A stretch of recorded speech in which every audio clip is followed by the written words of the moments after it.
Olá pessoal, meu nome é Joyce Soares, sou mestranda em Administração Pública pela Rede Profiap na Universidade Federal de Viçosa, campus de Rio Paranaíba. O artigo proposto, ele é de Klaus Frei, né? Traz pra gente acerca do desenvolvimento sustentável local na sociedade em rede, o potencial das novas tecnologias de informação e comunicação. Em síntese, esse artigo ele vai propor uma investigação teórica das possibilidades de fomentar o desenvolvimento local mais sustentável através do fortalecimento das redes sociais e da inserção progressiva destas no processo político administrativo local. De início, o artigo já traz para a gente alguns desafios, né?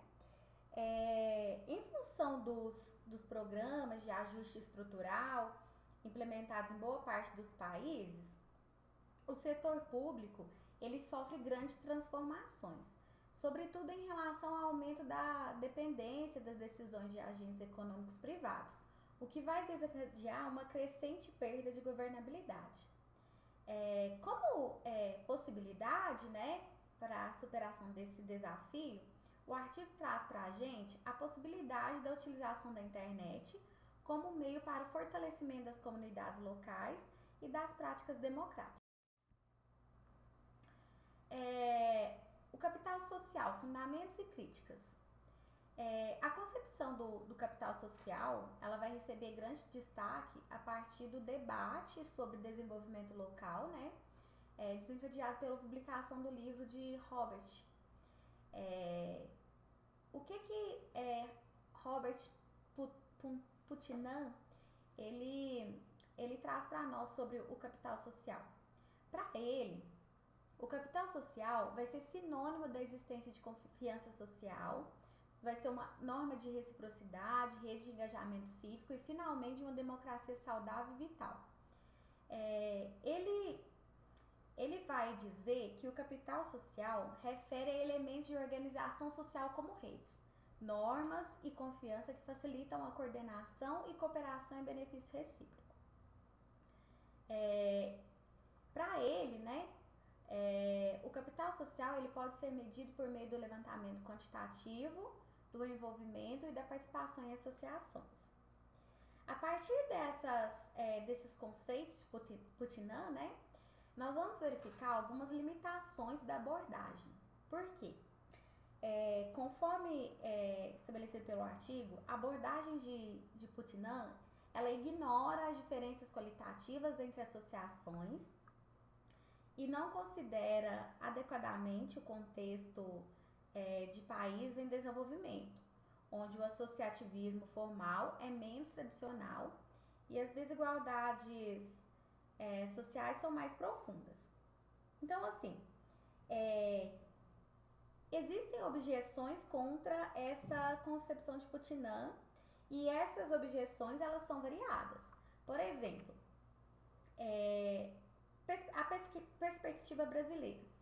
No Brasil, né, as expectativas para a transformação social estão mais direcionadas aos movimentos sociais.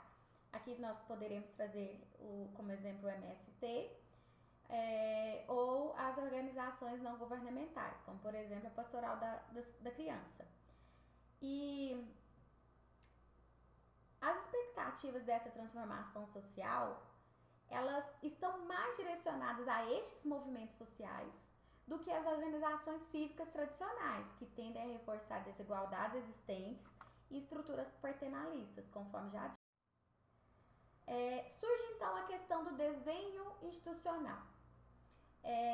Entre os cientistas políticos e administradores, é bastante comum a convicção de que a única maneira de pôr ordem no caos, que supostamente reina nos países em desenvolvimento, seria com o auxílio de medidas de desenho institucional. Então, assim, enquanto Putnam sobrevaloriza as raízes históricas e culturais do capital social, subestimando as possibilidades governamentais de promovê-lo por meio de políticas constituidoras que modificam as regras do jogo político, o desenho institucional ele é fundamental para a relação entre capital social e democracia. Inclusive, estudos sobre experiências brasileiras mostram que inovações institucionais fazem diferença para a ampliação da participação política e o fortalecimento da sociedade civil local. Isso porque as instituições, elas possuem função relacional, né, que estruturam relações e redes sociais, criando condições para a mobilização do capital social. As instituições, elas vão possuir função reguladora, que vai regular a distribuição de gratificações e posições sociais mediante definição de metas e alocação de recursos. E elas ainda possuem a função cultural, que vai representar valores e a índole espiritual da sociedade, influenciando comportamentos coletivos. Então, assim, em síntese, né, para a gente concluir aqui essa parte do slide, as instituições, elas não apenas satisfazem as necessidades humanas, mas também determinam posições de poder, eliminam a possibilidade de ação e abrem chances sociais de liberdade, influenciando diretamente as condições para a mobilização do capital social. Enfim, chegamos nas redes sociais, né? Aqui nós conceituamos as redes sociais de acordo com Castells, né? Para ele, as redes sociais, elas constituem uma nova morfologia social das nossas sociedades. E a difusão da lógica de redes modifica de maneira substancial a operação e os resultados dos processos produtivos e de experiência, poder e cultura. Ele vai trazer para nós também que os processos dominantes na sociedade moderna estão crescentemente organizados em torno das redes, constituindo uma nova morfologia social de nossas sociedades, conforme já dito anteriormente. Assim, as tecnologias da informação, elas são a base material para a expansão penetrante de rede em toda a estrutura social.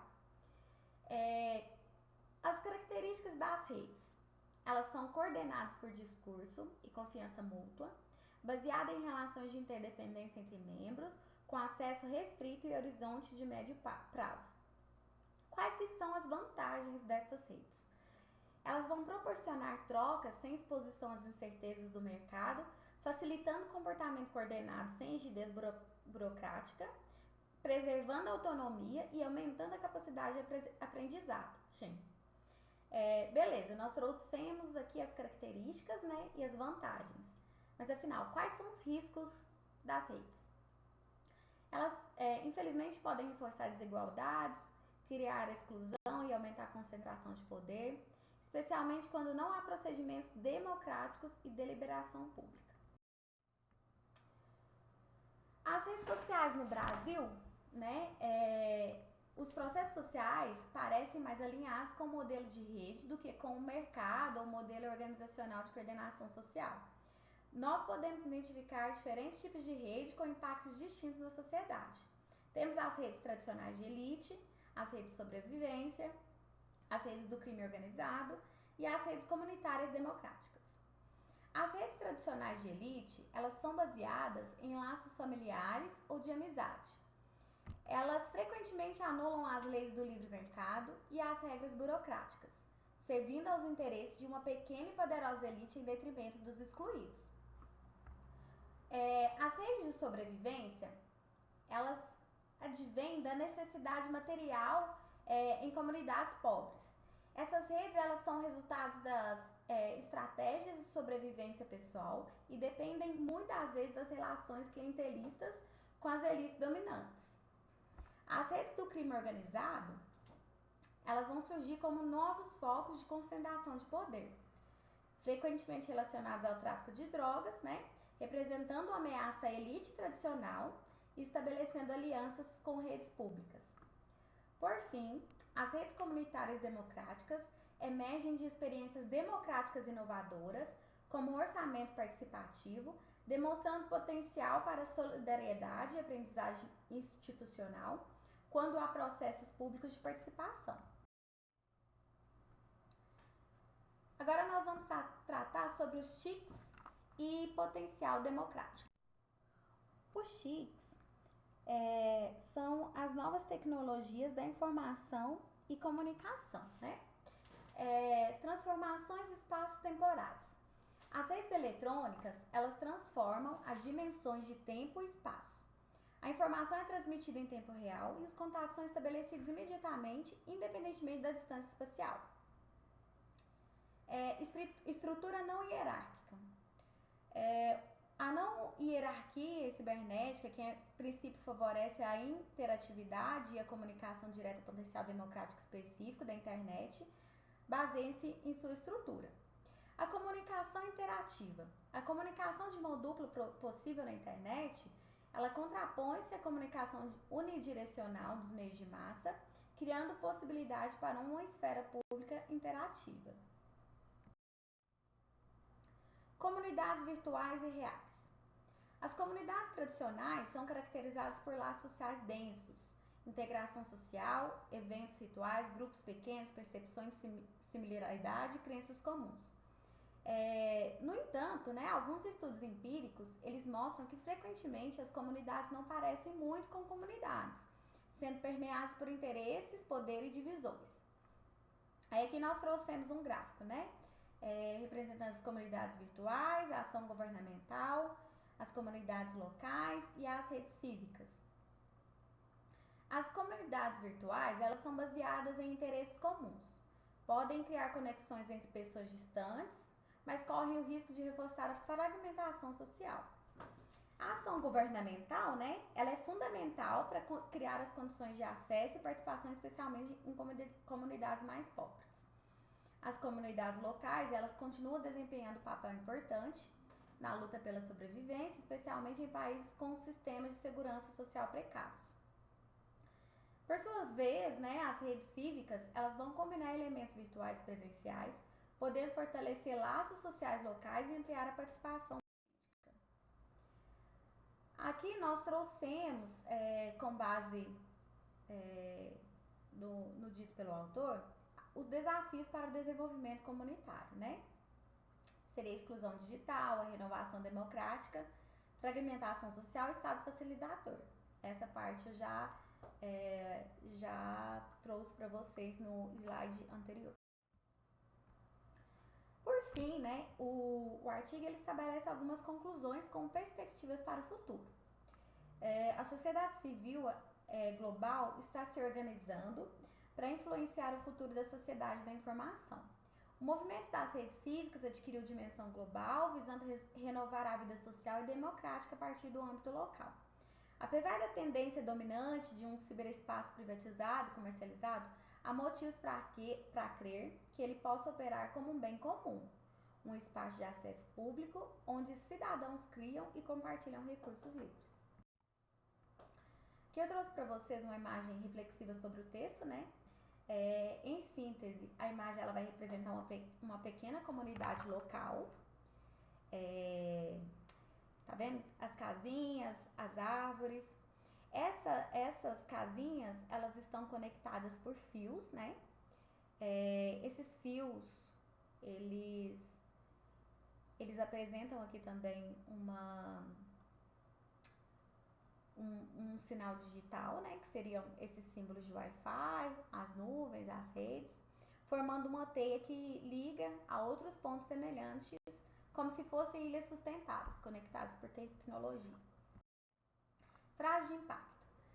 Como frase de impacto eu trouxe uma frase baseada numa entrevista, realizada lá de Gro Brundtland. O desenvolvimento sustentável tem alto custo e vão beneficiar futuras gerações, que ainda não votam nem pagam impostos. Daí vem a grande dificuldade em sensibilizar os governos para a questão. Como música, eu trouxe essa canção. Ela critica a falta de ação frente aos avisos sobre mudanças climáticas. E como vídeo, eu achei isso bem interessante. Eu trouxe aqui um depoimento, de uma adolescente que utiliza as redes sociais como ferramenta de difusão da sustentabilidade. É bem interessante também. Obrigada a todos. A apresentação era essa, Espero que tenham compreendido o máximo. Trazer para vocês em síntese o que o artigo representa. Obrigada.